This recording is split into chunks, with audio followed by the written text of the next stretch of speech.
Kebor Multimedia Production.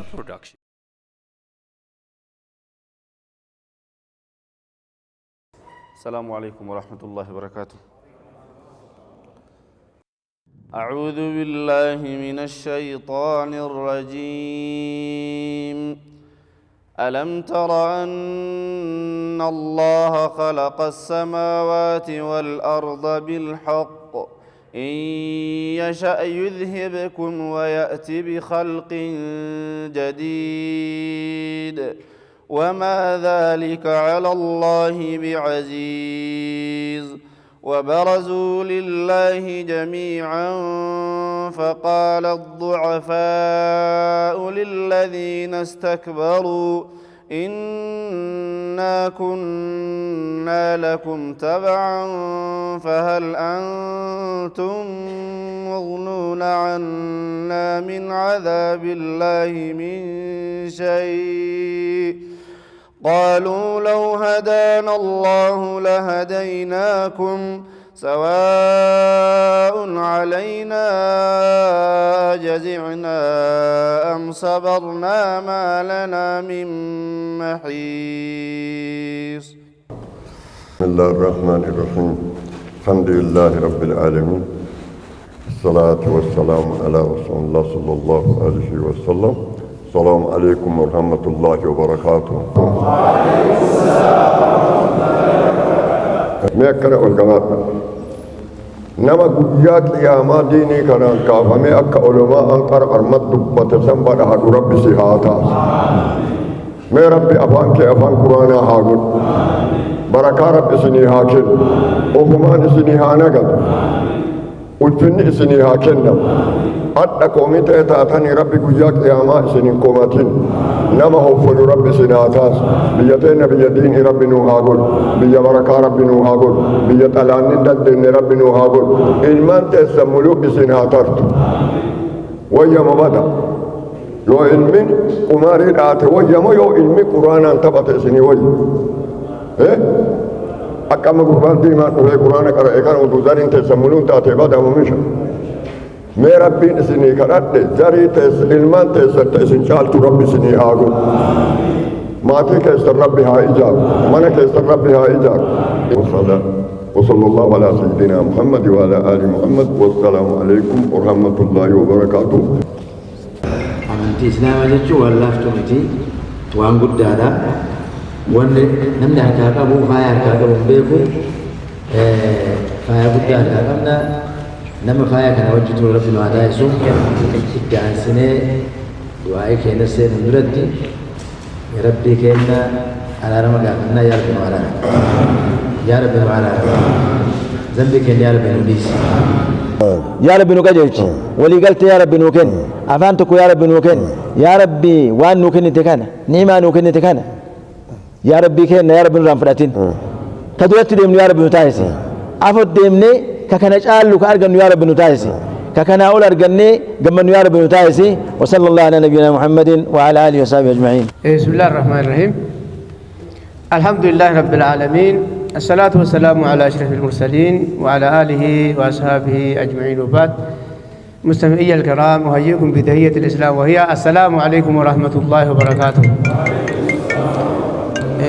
أولا نشكر الله تعالى الذي جمعنا في هذه البقعة المباركة وأمر ضرب لينكيا ربي كين قالتهم فنا ربي كين لما مرة أرقم سيسي دينا إسلاما نوكني أكسم مو قويا دا مري ديني والقي أدى ياي إدلي كين مرسى مقالا كين مرسى رفافاته إرت أرقمني صدركا كان جيني ربي نلافسه بيلما كينا نولي وامسا إسني اللي أعرفه إسني أنجسي ويا راسي ولي نوجه قالتهم فنا الحمد لله رب العالمين.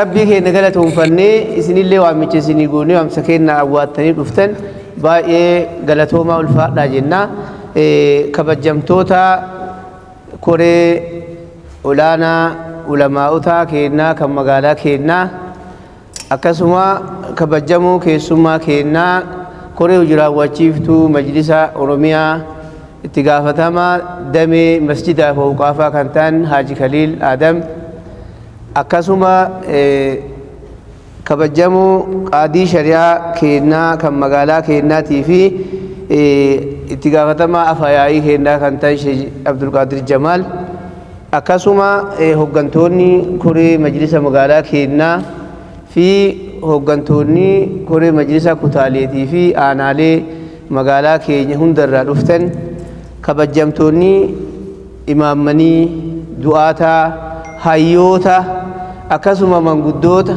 أميران درقاقوتا أميران دبرتوتا عاسا كيني تاتني صدركان جيرتن ولما قال هرماتوني يا إيكينا دارتي واميج سيني قدامي أفيرا كينا كبجتني لفتن هندي كيسانو بغا نغا لفتني أنا رفو أرديتيسن من كيسن غرا كيسن لفتوان تيف أنا رفو سيني جيشو بربادا أكاسم الرمى ديبيني وامسكين كبجتني ساعتي كيسن قبدني نمني قردان علماؤني أبوتين كبينيا يدو أسكي سرطن حاجة كين كديني تجعل جتني أسيت أرقمتني مقاكي يافي مقاكوري مجلسا أكاسم مقام من مريد موت سلاوما مقالا شاشمان ندين باي رديبه غلطوما جيشو برباد إتانسون أكو بيكمو dhaabbanni tokko adeemsa hojii isaa kan ittiin laallataa deemu daawwitii godhatee keessa akka of laalaa deemu karoora qabaata. Karoorri ammoo waan rabbi illee nuu kaa'e waan shari'aan illee nuu kaa'e mul'ata dheeraa qabaatanii karoora gahaa qabaatanii ittiin deemu shari'aa kennatu addunyaayuu barsiise jechuudha. Haaluma kanaan karoora karoorfatanii deemanii of laalaa deemuun adeemsa dhaabbata guddaa tokkooti jechuudha. Haaluma kanaan nullee dhaabbanni guddaan ummata islaamaa bakka bu'u kun akka biyyaatti majlisni biyyaa sadarkaa biyyaatti sadarkaa naannootittis nulleen akka sadarkaa magaalaa keenyaatitti karoora baafannee karoora kana yaa'ii keenyaan mirkaneeffannee raawwii isaa bu'aa bayii hedduu keessa dabarree as geenne laaluudhaaf walga'uun keenya guyyaadhaa beekamaadha jechuudha. Haaluma kanaan karoora keenya karoorfannee raawwii keenyarra turre raawwii qofaa miti karoora fuulduraallee manni kun beekee argee waan nu hojjetaa baanes arganii waan fuulduraaf nu hojjennullee nu mirkaneessee akka itti deemnu kan nu taasisu mana kana ta'uun beekamaadha jechuudha. Kanaaf guyyaadhaa yaa'ii kana waamnee yaa'ii kanaan mirkaneeffannee deebina jennee isin dubbisnee nu dhuftanii irra deebinee galatoomaa jenna. Itti aansuun adeemsa waggaa guutuu keessa dabarre keessatti bu'aa bayii baay'ee caasaa kana waliin dabarsinee waan karoorfannisan raawwachuudhaaf keessa baane hedduun ni jira. Bu'aa bayii kana keessatti ammoo gufuuleen garagaraa qunnamuuf yaalaa turan hin jiru. Rabbi jazaa haa deebuu fi qindoominaa fi tokkummaa caasaa kennaa keessattuu koreen ulamaa'ota magaalaa kennaa jaarsonni biyyaa namnoonni gugurdaan hayyoota ta'an hoggantoonni keenya ka sadarkaa garagaraa irra jirta hundi tokko taanee rakkoo silaa rakkoodha jedhanii ilaallamu keessaa rabbi nu baasa jechuudha. Sunis maalii bara dabree keessattuu dhimma naannoo misooma masjiida Boostootiin wal qabatee jiru karoorfannee itti deemnee karoora kanarra rakkooleen garagaraa nu qunnamaa ture sadarkaa manni keessan manni nama torbaa qabamee qarshiin baankii liqeeffatamee gamoon sun ittiin bitame sun sadarkaa ulfaataa keessa seenaa turraan ulamaani keenya manaa gabbanii namoonni nu qabnu hundi caasaan kennaa manaa bahee mana kennatu gurgurama malee manni keessa hin gurguramu abshiru hin yaaddahina sadarkaa jedhanii sadarkaa garagaraatitti geennee alhamdulillah marsaa lama ofirraa kafallee marsaa sadaffaa keessa seennee itti deemaa jira. Rakkoolee garagaraa naannawa saniin jirtullee tokkummaadhaan eega rabbiitii ifaajee keessaniin rabbi keessaa nu baasee bal'inna baanee waan gaarii keessa ka jiru ta'uu isaati. Asumaan hundi keessanuu marsaa sadaffaa keessa seenne kanattis itti gammannee bira dabruun barbaachisaa. Caasaan ulamaan hayyoonni manguddoonni waan kanarra aarsaa kafaltan irruma deebine baay'ee galatoomaa ulfaadhaa jechuuf. Itti aansuudhaan ergaan guddaan nu asii dabarsuun amma keessummaa affeeruu malee sa'aatiin waan nu jala deemaa jiruuf hin gaggabaabsinaa. Wanni takkittiin dhiisuu hin dandeenye nuti yoo tokkummaa hin qabaatiin caasaa ijaaraa kun caasaa fashalu ta'a. caasaan kutaa magaalaa ijaarameera, caasaan aanaa ijaarameera, sadarkaa masjidaatti ijaarameera. Sadarkaa masjidaa irraa ol deebi'ee tokkummaa isaa yoo hin calaqqisin, yoo hin bareedin, yoo geexii magaalaa kanaa hin ta'in, rakkooleen amma ulamaaniif manguddoon keenya nuu dhaaman kun boruma ganama nu deebi'a jechuudha. Kana jalaa wanni nu baasu tokkummaa keenya, qindoomina keenya, wal hubannaa keenyaa jechuudha. Kana bifa amaanaatiin isinillee caasaa isin jala jirutti himuun yeroo yerootti wal hubachiisuudhaan wanni guddaan irra dalannu tokkummaa qindoomina keenya ta'uun barbaachisaa jechuudha. Inni biraa caasaan hadha ijaarre kun ka lafa ga'ee qabates ta'ee waan harca'ee nu jalaa sadarkaa hin gahin hafe hedduu jiru hundi keenyaa gad deebinee guuttannee karoora keenya baafannee raawwii keenyaaf karoora bifuma kanaan deemnee yoo rabbi jedhe amma wal madaalaa wal jabeessaa deemuun barbaachisaa ta'aa jechuudha. Walumaa galatti keessumoonni keenya guyyaadhaa si argamtan kabajaa guddaa fi jaalala isinii qabnullee ibsaa.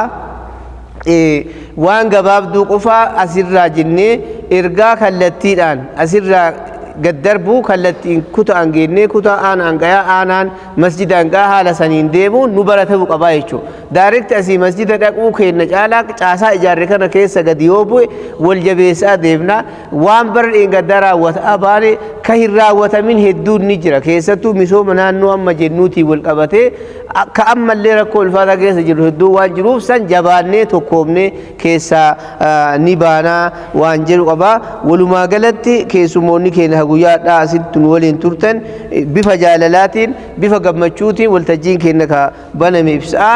Ammaaf ammoo keessummaa keenya kabajaa kan ta'an Haaji Kaliil Majlisa Oromiyaa itti gaafatamaa masjidaaf awqaafaa kan ta'an dhufanii haasaa gabaabduu ana baga nagaan na eeddanii isaan illee nuun jedhanii gara isaanii isin dabarsaa.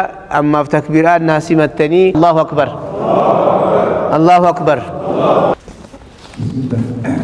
الصلاة والسلام على رسول الله صلى الله عليه وسلم ونبيكم بتحية الإسلام وتحية أهل الجنة في الجنة وهي السلام عليكم ورحمة الله وبركاته. درد مرسي ربي ولي النبه قويا أراكنا الحمد لله رب العالمين.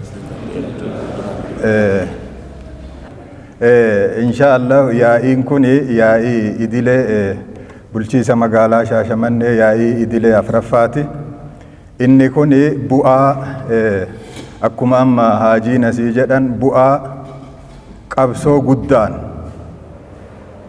dhiiga namaatiin hayyuun keenya biyyaa baqate kuun itti kola'ee kuun itti du'ee kuun itti dhokate as ga'e bu'aa isaati.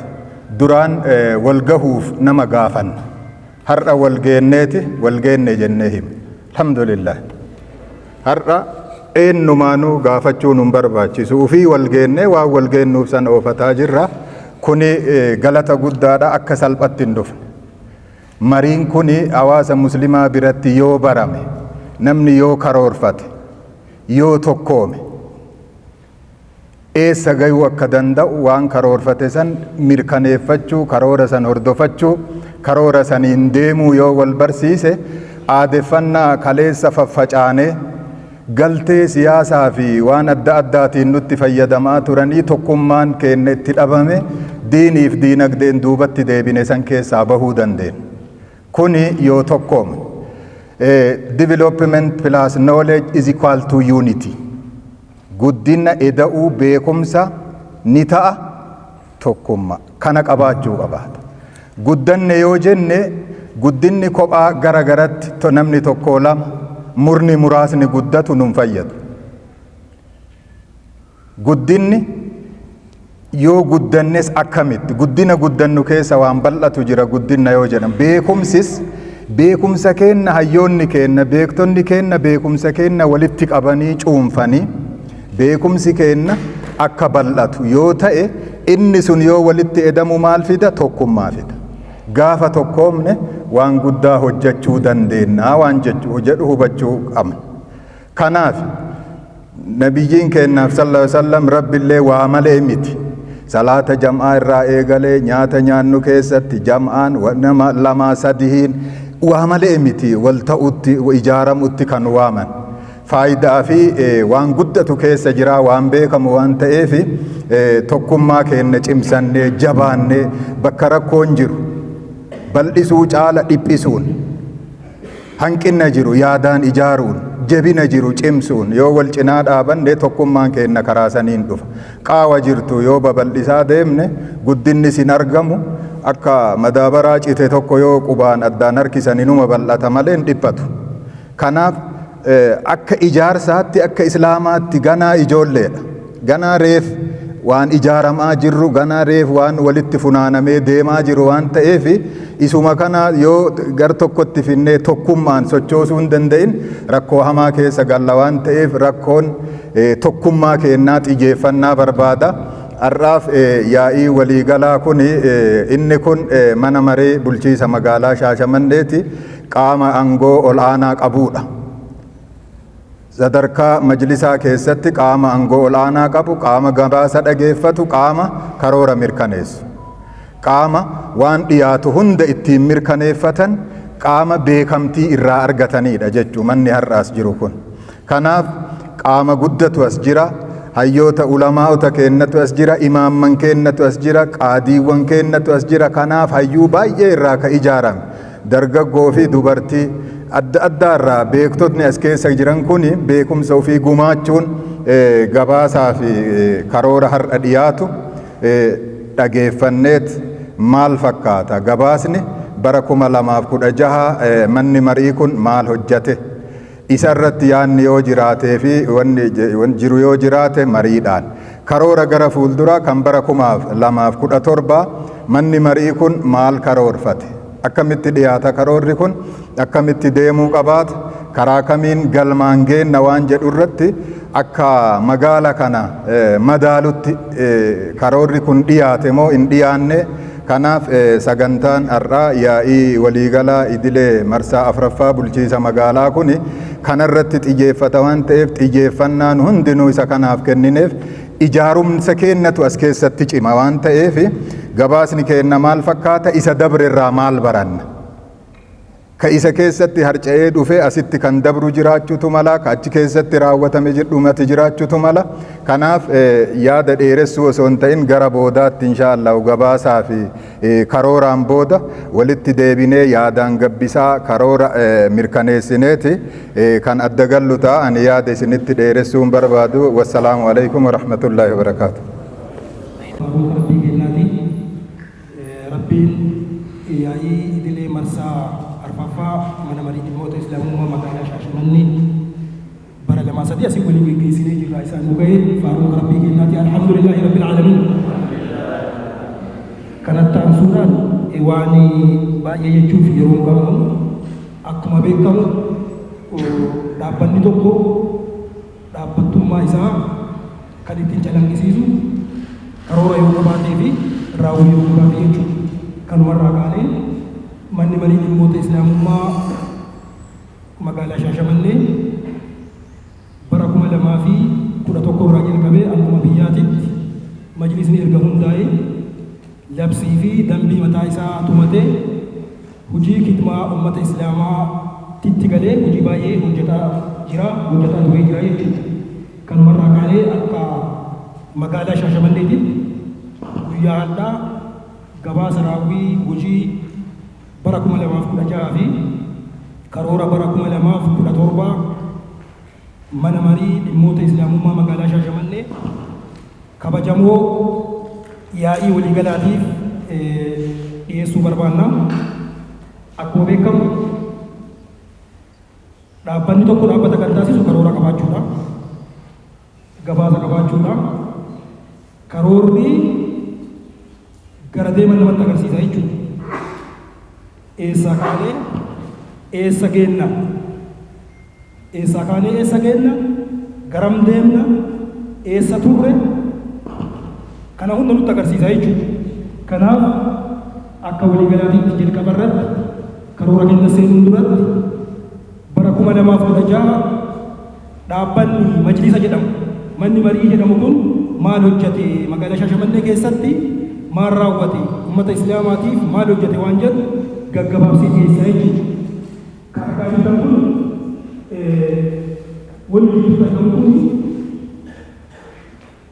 loogoo dhaabbata islaamaati jechuudha. Mana marii dhimmoota islaamummaa federaala irraa kaasee hanga masjiidaniitti loogoon itti fayyadamu isa kanaa jechuudha. Dhaabbanni maqaa islaamaatiin ijaaramee socho'u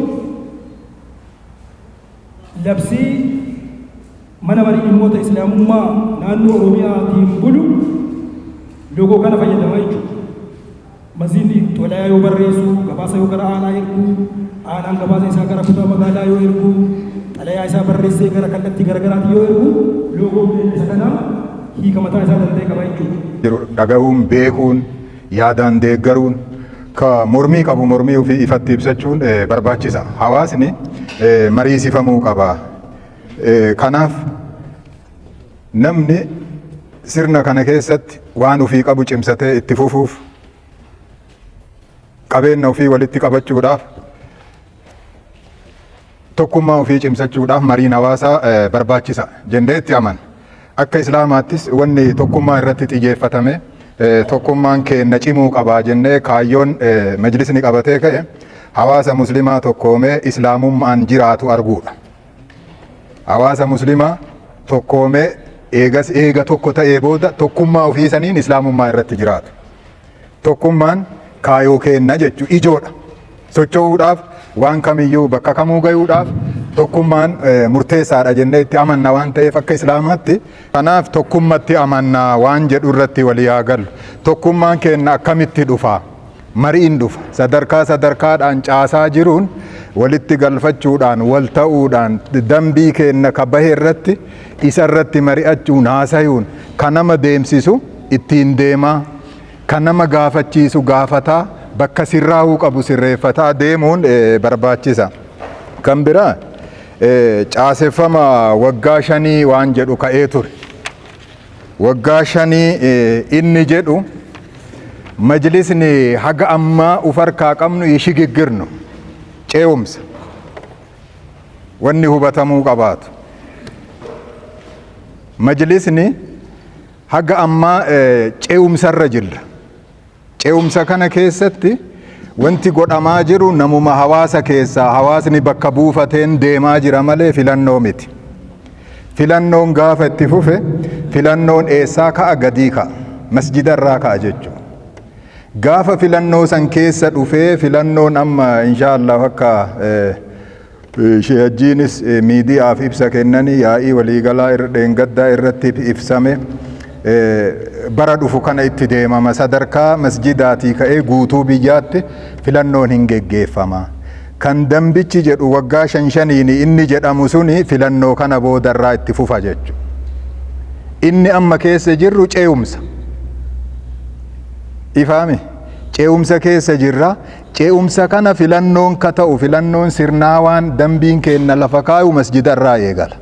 Nama hawaasni masjida sanii filate nama waan duratti haasoynu san ulaagaa filannoon kaayu san guute miseensummaa ta'uu isaa irraa eegale namni tokko filatuuf filatamuuf maal guutuu qaba jedhee wanta dambiin filannoo keessatti kaa'ee jira.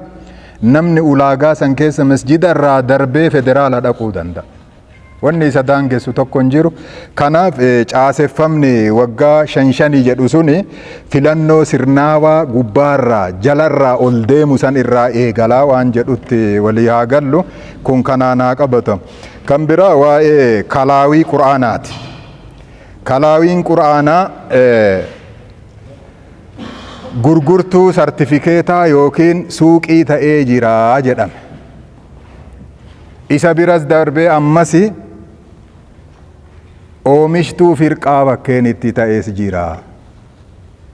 Kanas waliin beekuun barbaachisa.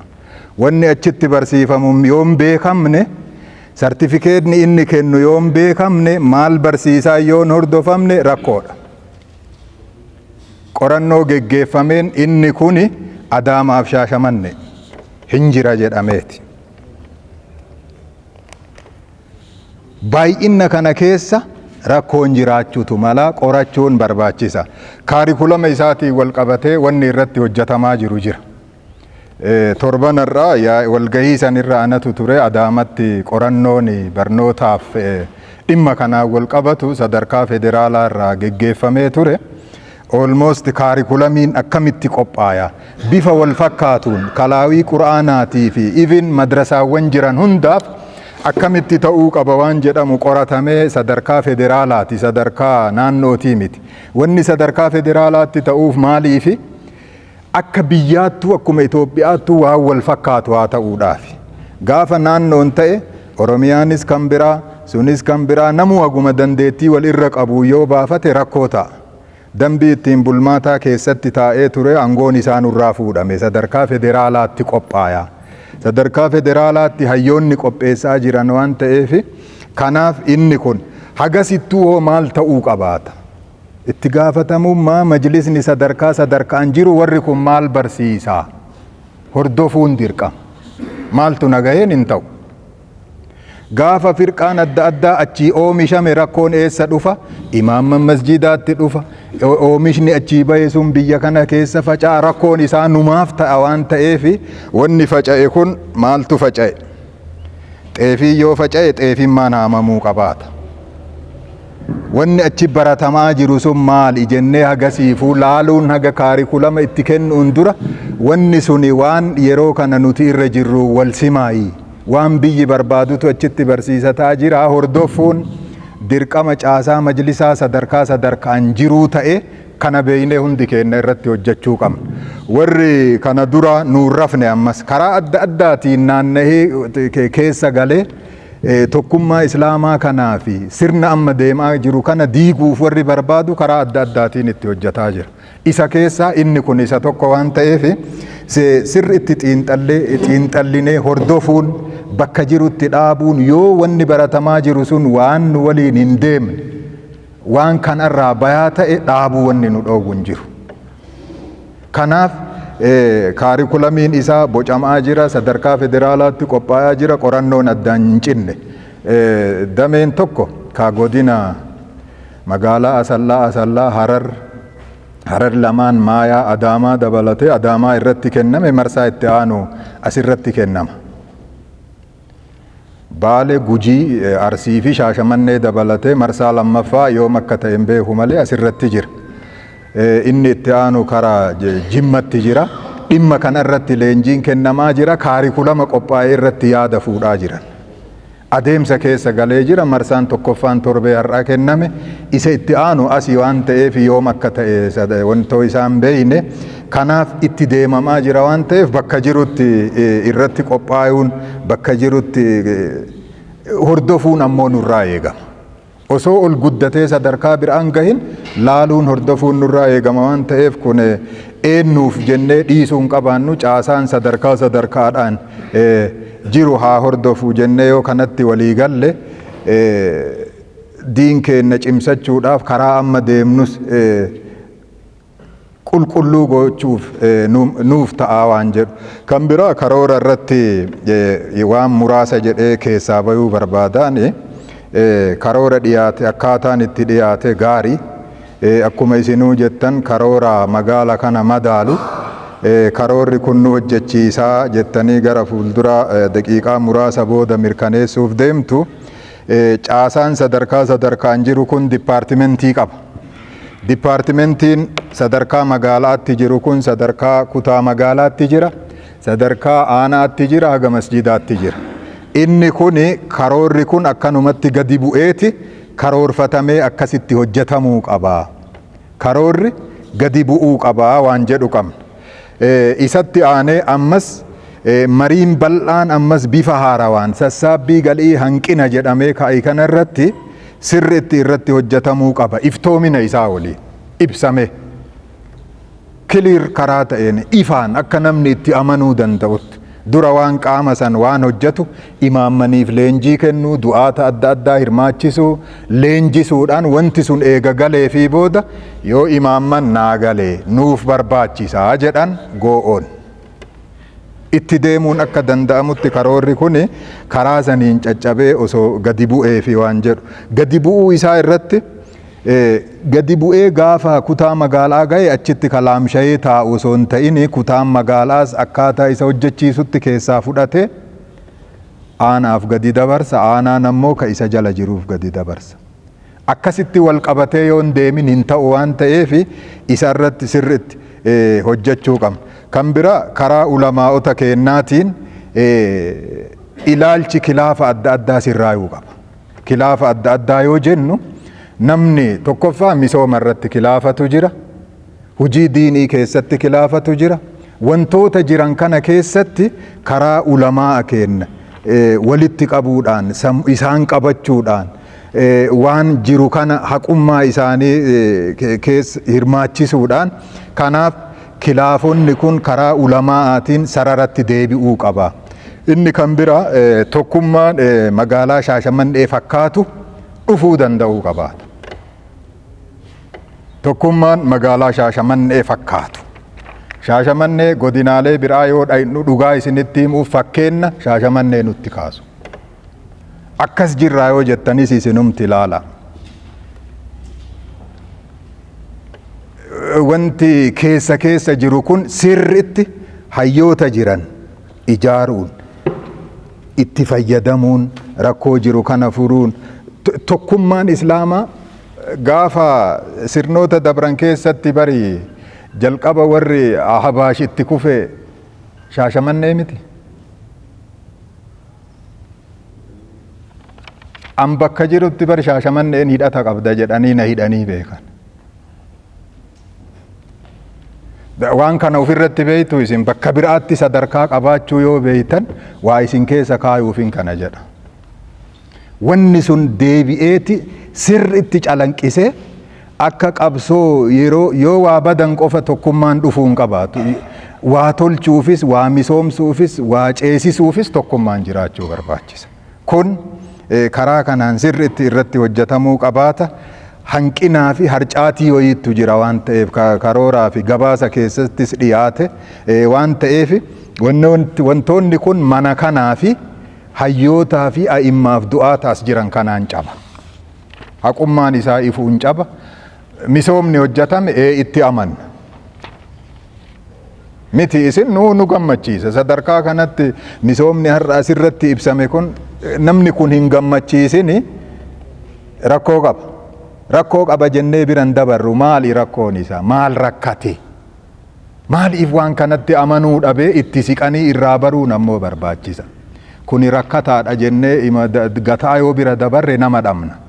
Kanaaf waan inni waan kana jibbuuf itti siqanii, waan inni misooman deeggarreef itti siqanii irraa baruun barbaachisa waan ta'eef tokkummaa irratti caasaa kana mana kanatu utuba.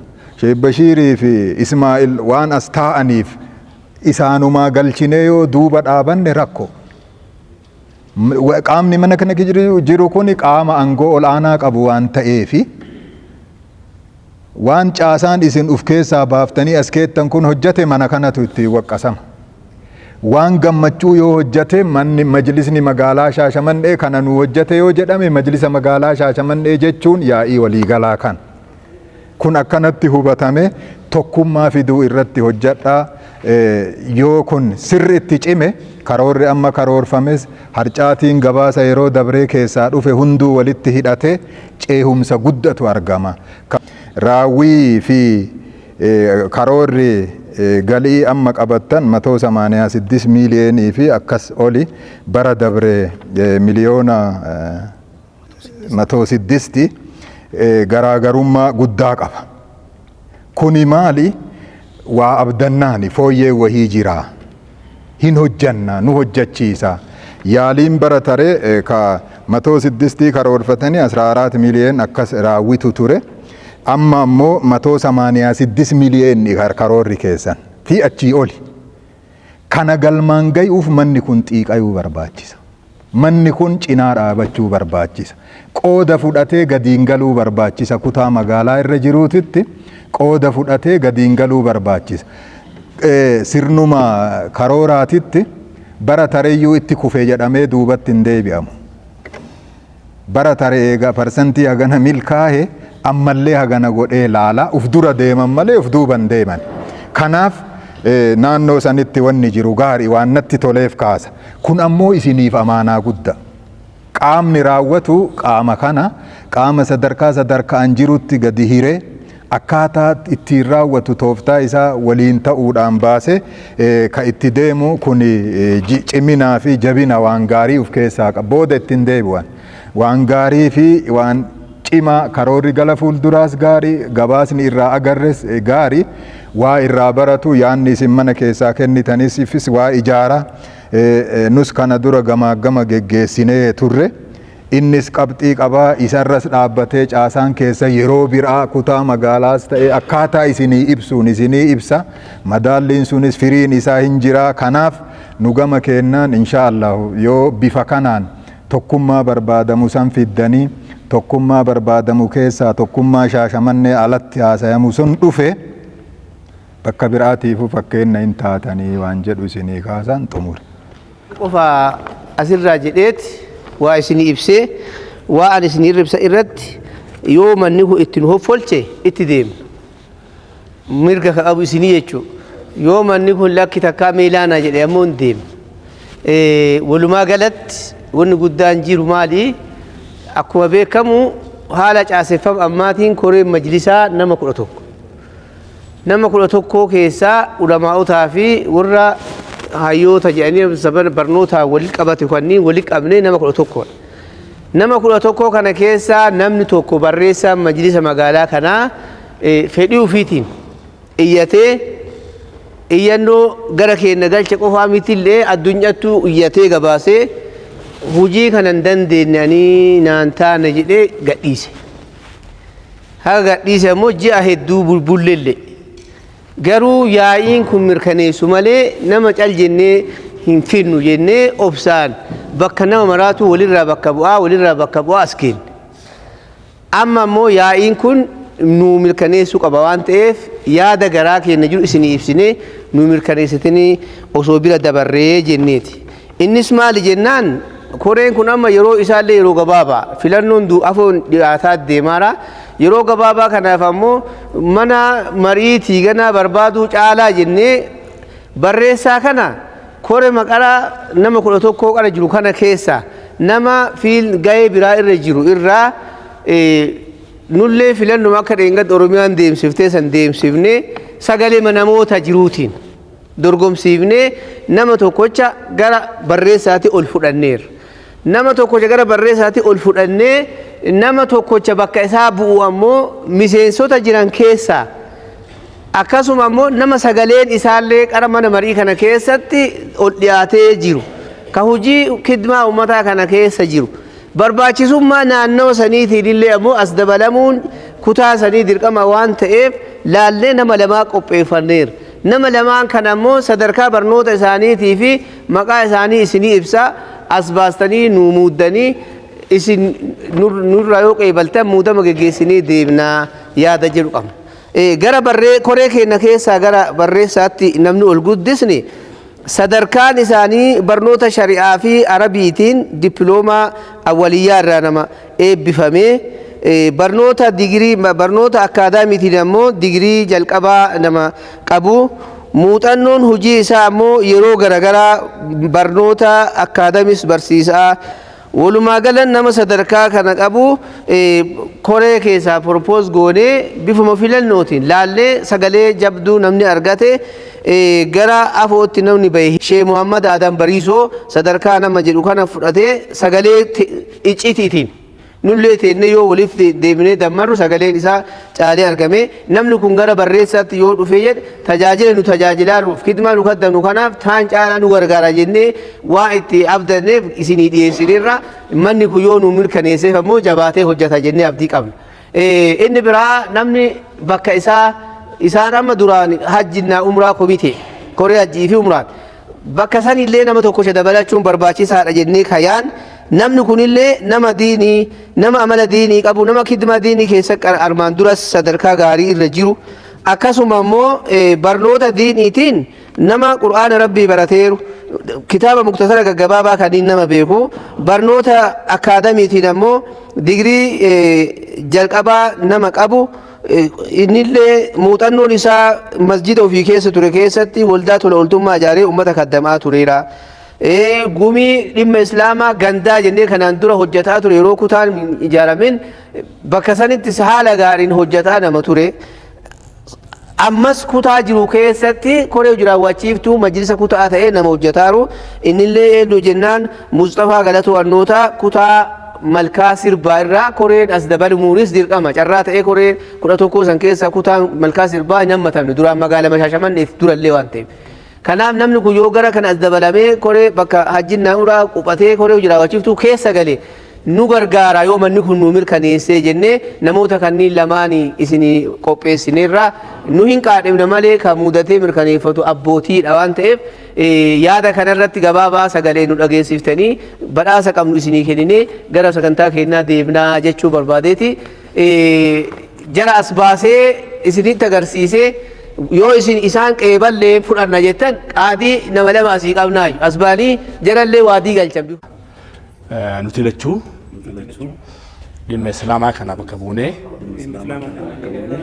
dalaguudhaaf maqaa rabbiitiin waada seenna. Amaanaan guddaan kanatti kuufamee jira. Akkaataa bareedan isin hin beektanii jabaadha. Kebor Multimedia Production.